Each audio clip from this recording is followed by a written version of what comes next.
Hopefully I got enough battery to share this. This one I think it's an important email anyway. It's very interesting and quite the capture. Good picture.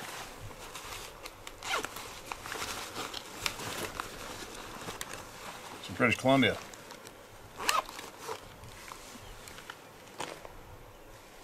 It's a bear right there. It's a pretty big bear I saw a minute ago. Almost thought about tagging him. Now, listen to this one and check out this photograph. Golden BC encounter with photo and disturbing truths.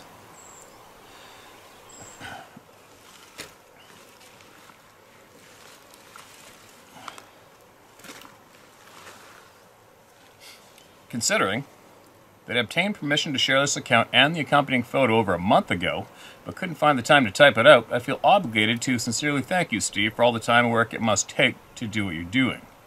Oh, I get it, man, I get it. Having seen what I've seen, and having had several completely sane, honest, good men relay their accounts of these creatures to me personally, I know that strange and disturbing things are real, and within our society must exist conspiracies which extend to the highest level. Regarding other members of the club, we are not crazy, the world is crazy. When people, including family, are too ignorant, naive, or most likely just too afraid to believe what you saw, one can feel alone and helpless, which is, as you would say, a shit-eating experience. I know what I know, whether anyone believes me or not, even if it's just strangers online. I take comfort in the fact that the people who share their experiences on this channel believe me just as I believe the lion's share of their stories.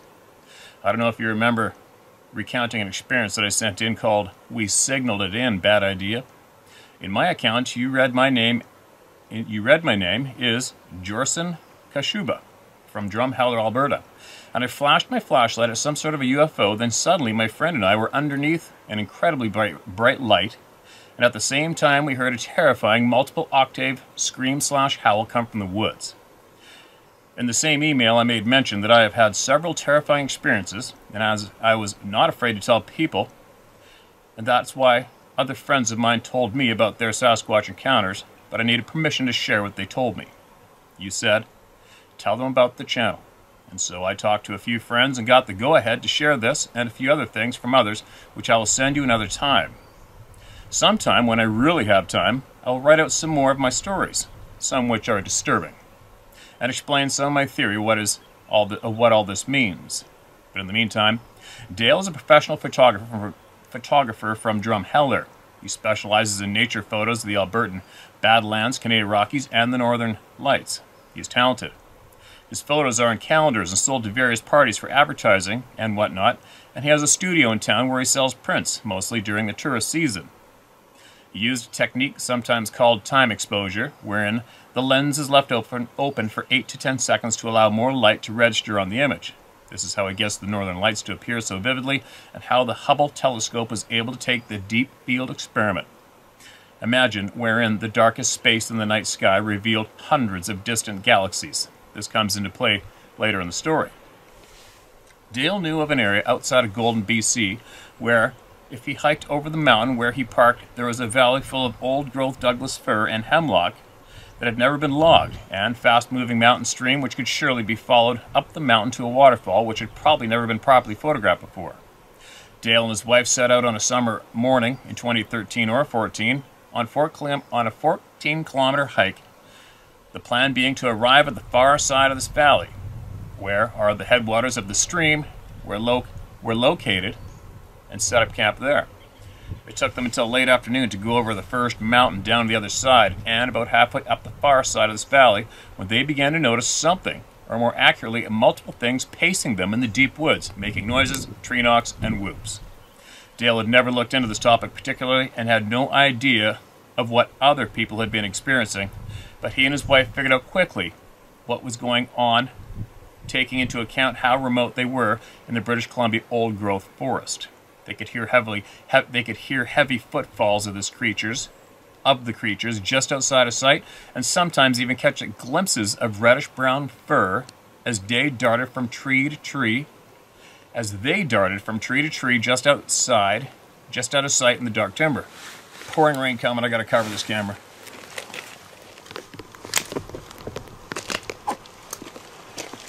Hope I get through this right now. It's starting to rain. Dale had never looked into this topic particularly and had no idea of what other people had been experiencing, but he and his wife figured out quickly what was going on, taking into account how remote they were in British Columbia old-growth forest. They could hear heavy footfalls of the creatures just out of sight, and sometimes even catch glimpses of reddish-brown fur as they darted from tree to tree just out of sight in the dark timber. Terrified, knowing that they're out of cell phone, and that nobody else would be anywhere near where they were, they had no choice but to keep going and to hope to find a spot to camp out for the night on the mountain. They reached the waterfall, and they correctly assumed would be on this mountain, and then set up their tent just as the sun was going down. Dale described this as the longest night of his life. Unarmed, they lay silently in their small tent all night as the creatures actively intensified in the woods just outside of their tent. At one point in the night, Dale said he heard incredibly heavy footsteps running quickly toward the tent, and just as they braced themselves to be trampled or otherwise attacked, this giant creature jumped or stepped right over the top of their tent and continued running off in the other direction. This is going on for hours, to the point that if it was going to kill them, it could have many times, and they felt like the creatures were purposely trying to scare them to death. At first light, and having not heard any activity for some time, they got out of the tent and quickly started making their way back down the mountain when Dale stopped. After that hike and all that insanity, he figured, I might as well stop and get my damn photo of this waterfall. So he set up his tripod and pointed at the waterfall, which was barely visible, as the naked eye can see, but by doing an 8-second exposure, he would be able to capture the waterfall. The trees, which just looked like shadows, black shadows, to the naked eye, and even the stars, which were fading into the morning sky. As he captured the image, Dale got the distinct feeling that he was being stared at, and it was time to leave, period. Weeks later, when looking through the photos that they had taken on this vacation, his wife pointed it out. Dale never noticed it until she pointed it out in the photo, and when he showed me the photo, I never noticed it until pointed it out. At the base of the 100 to 120 foot old growth Douglas firs, at the top of the waterfall, there he is, 9 to 11 feet tall. This experience scared Dale and his wife enough that they will never camp remotely in a tent ever again. I seen this photo and heard the story around 10 years ago, and after you read my story, I did as you suggested. I told him about the channel and told him that we're going to find out what these things are and if it would be all right if I sent in his account and photo to you to read on the channel. Thanks, Steve. Another day I will send Randy's account in Ypres, Alberta, Matt's story about the Sasquatch that lives on the north side of the highway of his father-in-law's land, who is a Cree elder in Buck Lake, Alberta, and eventually a series of strange events which occurred to myself and some of my theory about what's going on. P.S. The globalist Quisling who says, you will own nothing but you'll be happy, and all these puppets that intend to control us and enslave us can only accomplish their goal by dividing us and using our own fear as a weapon against us. I believe that they are about to make a big move. Don't fear other people unless they are about to physically harm you. Take care. And there's the photos, and that is a creepy ass capture, and the visual of this photograph is obviously has been described to a T from how many people now? How many different people have described this visual? Numerous times from around the globe. Many. Let's make sure there's no bear behind me. That's an incredible capture. It's funny how anything can hide in the shadows. We do too. I do it all the time when I'm hunting. Use shadows to my benefit. It's an easy thing. Humans are very easy to elude.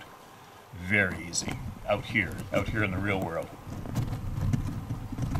Yeah, I totally remember your email, man. Appreciate it. And I appreciate you going out of your way to do this. And to the people who went on that hike, I'm glad you found this channel. You're obviously not alone. There's nothing to be scared of here. The big old growth forest definitely has, there's a big strong connection to these beings with old growth forest for sure. But as well as desert areas as well, there's sightings. But here in Canada, in the Pacific Northwest, big old growth timber sure seems to be a key feature, doesn't it? That's where I spend a lot of my time, in the interior of BC. Usually, on the coast here, although the Vancouver Island doesn't have too much old growth left. But anyway, that is quite the share, quite the experience. What a terrifying, shit-eating experience to have, especially when you're not looking for it. They're just going hiking, no weapons, not hunting, not fishing, not logging. They're just going out to take pictures of the beautiful world that we all live on and share, right? And look what happened to them. And those beings running at the tent, jumping over it, they must have been laughing their faces off while they were doing it, without a doubt. They were absolutely clowning around and entertaining the shit out of themselves, don't you think? What a shitty thing to do to people, to innocent people. You know? It's not that cool of a thing to do to people, to do to anyone, to intentionally scare the living shit out of them. Not cool. Not cool at all. I still got some battery left, and the rain seems to slow it a little bit, so let's do another one. I can't wait to hear back from you, man. I can't wait, alright? So send what you got when you can, and I'll get to it for sure, okay, man? POW Island, Alaska. Sasquatch Speak.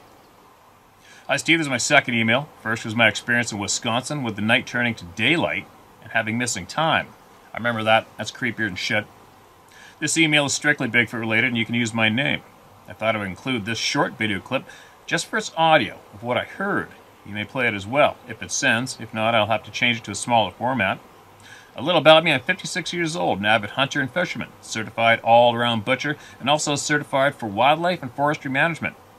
We lived in Wisconsin, Minnesota, South Dakota, California, New Jersey, and my favorite spot, Ketchikan, Alaska.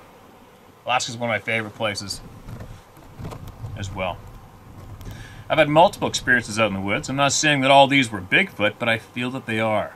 The first time I ran into something strange happening in the woods was in southwest Wisconsin, 78 or 79. My friend and I were hiking in the woods of the Driftless area we live in, and we're on a well-used snowmobile trail that is used to be a logging road. Headed for home after a day of just wandering the woods. About a half mile or so from town, we noticed something very heavy sounding, crunching brush and traveling parallel to us as we hiked the trail. It sounded like it was within 30 yards, but the woods were open enough that we could see that far clearly. We could spot nothing. Every time we'd start walking, it would also. And when we stopped abruptly to see if it was some sort of audio anomaly coming from the fall leaves, it took 2 more steps than we did. Whatever it was so close, it was pacing us out of the woods, and it was heavy. After the third stop to verify that it wasn't our imagination, we ran as fast as we could with the feeling of something clipping your heels as it chases you, but seeing nothing. My second adventure would come several years later in the same area of Wisconsin, rolling hills, apple orchards, fresh water, springs, and corn all around. A friend of mine and myself decided to go out and pick some morel mushrooms. They're plentiful here most years and fetch a good price. We were 1 mile from an orchard and a small wooded draw, only 150 yards from the road and 250 yards to the crest of the hillside we were foraging on, both of us paying attention to the ground in front of us. Suddenly jerked our heads up as a volleyball-sized rock flew over our heads and rolled through the woods till it crashed into a tree downhill from us. We were at least 50 yards from any rock outcropping, and the hill was gradual enough that it couldn't have flown itself. We didn't run right away. We were still processing what just happened as another rock the size of a softball came through the trees and bounced off the ground in front of us. I do remember looking and seeing nothing in the woods briefly before we started our sprint from the woods. 15 feet from the road we were parked on, we had a tight barbed wire fence to cross as we came barreling down. This fat guy went from a full run to a back flop slide under a 5-strand fence without missing a beat. We had an urgency to leave and go elsewhere. It's amazing what adrenaline can make us do, right? It's amazing. Those are my 2 Wisconsin experiences, and now I'll tell you the 2 from Alaska. First of all, my ex-wife was Coast Guard. We chose to be stationed in Alaska in the beautiful city of Ketchikan. Spent 5 years there. I decided to hunt black bear for the first time, and a friend I made in Ketchikan recommended a spot for me to hunt in George Inlet. I hunted there quite often to better learn the area. I noticed near the logging road that there were spruce trees broken off at the top. The trees probably would have been 16 to 18 feet if the tops were not broken off. Every tree had about 4 feet missing, fresh breaks. I asked my friend the next day, "Did black bears do this?" And she told me, yes, it's quite common. So I didn't even give myself a chance to think Sasquatch until about 4 days later. I had that feeling that someone or something was stalking me. I was being watched by something. I came to a bridge over the creek where I had a good 40 foot of logging road on either side of me. Thought it'd be a good spot to spin around on my heels, rifle ready, and see what I knew was following me. About 80 yards out into the blueberries and woods, I see a large black something ducking down as I'm coming around on my heels. I chalked it up to black bear until I got out of the woods and back into the boat. The last bit is my most profound experience in Alaska. I was hunting Prince of Wales for black-tailed deer and black bear at the same time. I had a friend from Wisconsin up to visit and do a week-long hunt in POW, Prince of Wales. If you go, I recommend Whale Pass area. Each day was spent exploring different sections of logging roads, muskegs, alpines, and the occasional quarry. We put a lot of miles in the truck at 10 miles per hour searching for game. We're out on this particular day/evening, and we're on our way back to Whale Pass to camp. It was still a good 45 minutes to an hour or so before we'd make it back to camp, but it had already gotten dark on us, really dark, no moon dark. So we decided to pull over, stretch our legs, let the bed sores on our asses heal a bit, and take a piss. We got out of the truck and do just that. After I finished peeing, I lit a cigarette and taken the peaceful sound of the water lapping the shoreline near an area called El Capitan Creek. I was parked close enough to the shoreline to be able to hear that between my truck and the ocean was a small line of trees just above the high tide line.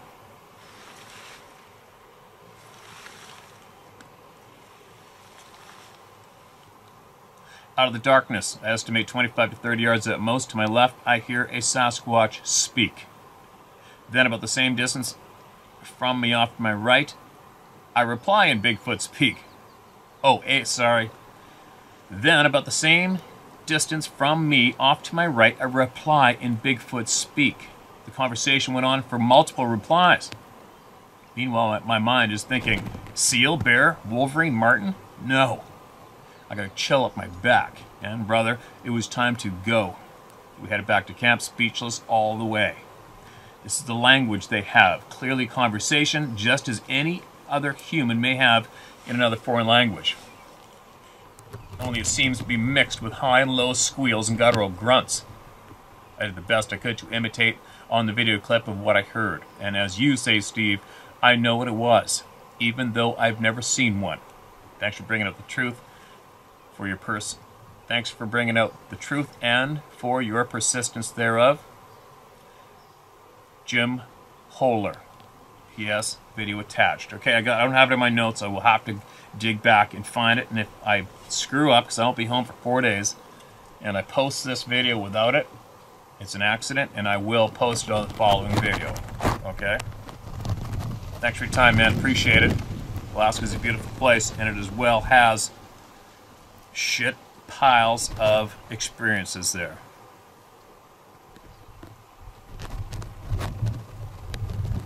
They most definitely have language, that's proven. You can thank Ron Moorhead for confirming that for the world. Quite easily by the looks of it, too. One more. Hey Steve, Luke here again. You shared my first experience a few months back with that damn thing barking at us up by Mount Lawson back in '87. Thought I would share something more current, though it won't add anything to the puzzle. If anything, I think it just adds more to the weirdness factor of this topic. I live about 20 minutes from the upper Sacramento River here in North California. Some years back, I found a pullout along the river where I can park and take a trail through the woods to a nice place along the river. It's about a 60-yard walk through the thick woods before it really opens up. And I got in the habit of taking the dogs down there a few times a week once the weather starts to warm up in the spring. Though out of the way, it's not a totally private place. I've run into people there before. But I found that if I avoid the weekends, I almost always have the place to myself. It was also about this time I started doing some rock hounding. While the dogs ran around and swam in the river, I would check out the rocks, and if I found them interesting enough, I'd put them in a satchel I carried over my shoulder and take them home. One morning we had a very large tree pushed over back behind us. It sounded real close, maybe 30-40 yards from us. When I first heard the initial crack of the tree going, I spun around and seen absolutely nothing moving. And even though I could hear breaking branches and the final thump hitting the ground, there wasn't a thing moving. No branches swaying, no birds fluttering out, nothing. It was so close. How could I not see any movement? I tried to rationalize it. Old trees fall, beavers fell trees, the wind. I looked around and not a hint of a breeze could be found. Our weekly trek stretched out into summer, and one morning after I pulled my truck off the road, I walked around to the back to let the dogs out, and right there where I always park was a single stack of rocks about 15 inches high. They were all rather flat, not that big. The bottom, the biggest rock, was maybe the diameter of a soda can, and they got smaller as they got higher, and they were most definitely from the river. The only rocks you find up by the road is gravel. I reached out and barely touched the top rock as they tumbled to the ground. It was so delicate that a breeze... Plastic bag blew off. It was so delicate that a breeze could have toppled it over. Once again, I tried to rationalize it. People stack rocks, right? The next week, the dogs and I had the place to ourselves, and we were doing the usual swimming and rock hounding. After about an hour and a half, we headed back to the truck. About halfway, the dogs were stopped in the middle of the trail, heads down, sniffing something. I thought, what did you guys find now? When I got up to them, right there in the middle of the dirt trail was about 50 rocks, all similar in size and shape and placed in a grid pattern. They were evenly spaced about 3 inches apart in almost a perfect square. I thought, what the hell? Now, there were no cars parked there when we got there. The rocks were not there when we walked in, and no one came down there while we were there, or I would have surely seen them. And the dogs definitely would have alerted me to someone coming down. I went to take a picture only to find I left my phone back home. I planned on coming back the next day to take a pic, but it wasn't until the day after I came back with my phone. The rocks were gone, not scattered or kicked off the trail by someone walking by. Gone, not a trace. Now the kicker. The very next week we were doing the usual. It was getting hot, and the dogs and I sat back up in the shade of some young willows along the bank, resting up and enjoying the morning. Downriver, I could hear the whoomp, whoomp, whoomp of helicopter blades. As you well know, helicopters aren't rare these days, so I didn't think nothing of it at first. But as it got closer, it got louder and louder. And I thought, damn, this thing's low. And sure enough, a minute or so later, here comes this helicopter around the bend, and damn, he was low. I'm gonna grab my plastic bag, it's gonna blow away.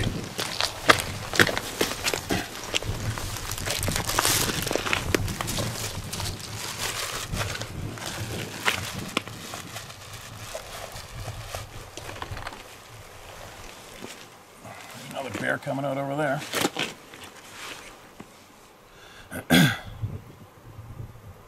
I figured he couldn't have been more than 20 feet off the water. And when he got right parallel to me, he was so close I could feel the wash from the blades. But the shocker was, the helicopter was jet black and not a marking on it. Both doors were open, and I could see right through. And perched in each door was a man. The guy on my side was in a black tactical gear, and I could clearly see a long gun next to him. And, like the chopper, there wasn't an ID marking on him. No name tag, no badge, no insignias, nothing. We locked eyes. And my initial thought was to raise my hand and wave, but the stern look on his face changed my mind. Now, we got all kinds of choppers up here. There's a flight care chopper that lifts injured people to hospitals. It's blue and white, with call letters printed down the side. The sheriff chopper that's green and white and says sheriff down the side. The California fire chopper that is red and white, some orange and white, we call Cal Fire down the side. Now, who flies a jet black chopper with no letters carrying armed men in tactical gear? Coincidence that I was experiencing strange things down at the river and at home and this mystery chopper showing up is so bizarre. Like you say, Steve, they know about these beings and aren't telling us about them. Why? Anyway, that's enough for now. As for the strangeness going on around my place, I will save that for another time.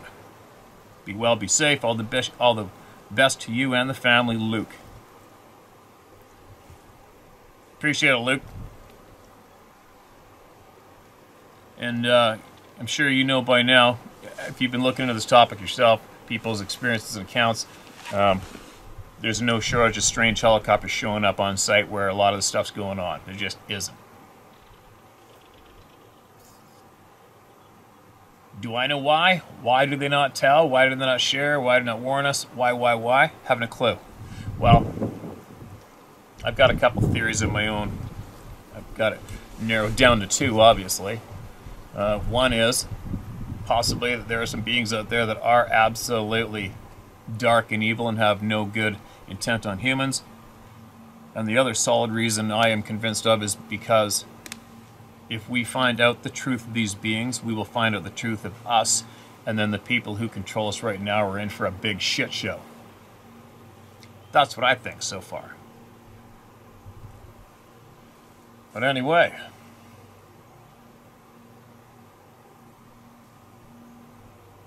moving along, or should I try to squeeze in one more short one here? Make sure you email me back again with whatever you learn, all right? Email all of us, I mean, through me. Really appreciate that.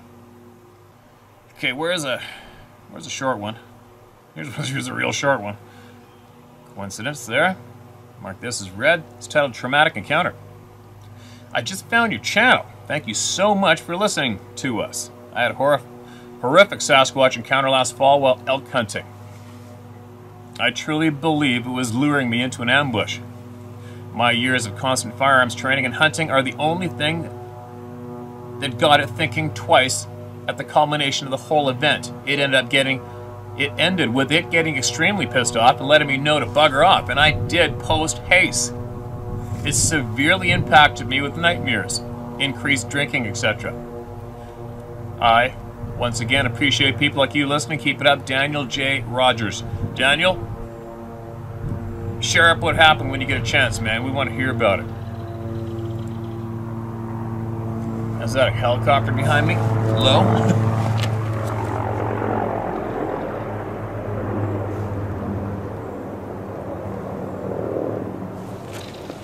Pretty low, but it swung around before I got my eyes on it.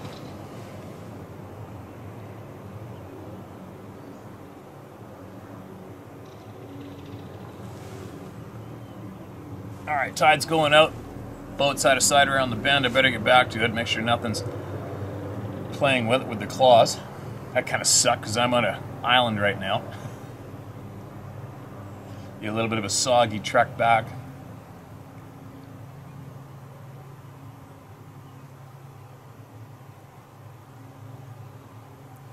Alright, I'm going to be back with more shortly. Didn't have the GoPro, so I can't. Obviously, by the time you see this one, it's going to be a handful of days of no videos being posted up, and it's because I don't have anything to I can load onto the phone out here where I am. That or the GoPro's back at home on the desk, so